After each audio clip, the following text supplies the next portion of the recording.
I was like, I'm fucking done. Like the devil has my soul now. And I vowed to never do heroin or use a needle again after that. And so I cold turkeyed heroin on the streets, and I had someone else tell me that smoking meth helps with withdrawals. Yeah. So I was like, anything to fucking not feel like, I mean, even just taking 10% of these withdrawals away, I can do this. You know what I mean?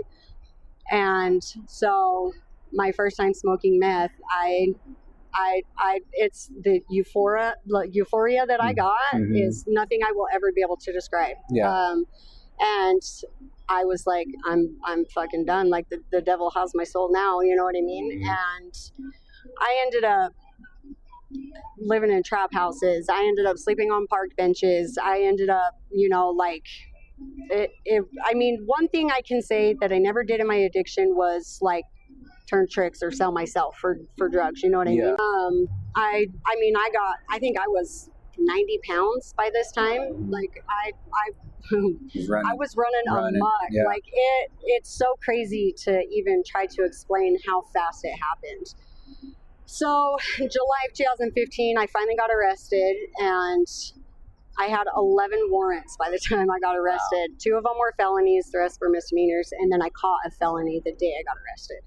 So I went to jail. So I did that, and November came, and it was time for me to face the music of DCFS and my son. And so I was like, do I even want to be sober? Do I want to deal with this? Do I want to feel these things?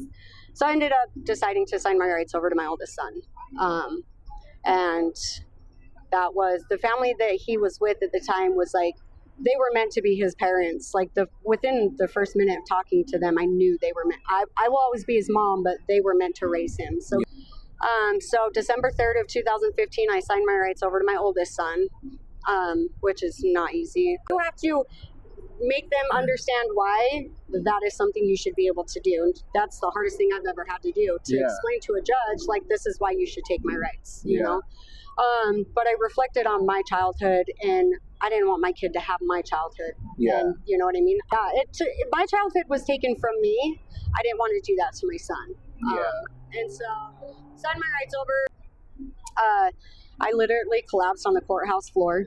Just having to stand up and explain why you should be able to do what you want to do with your rights to your child. It was February 14th.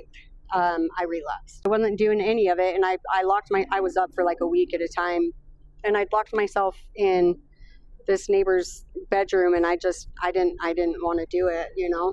Losing a part of yourself.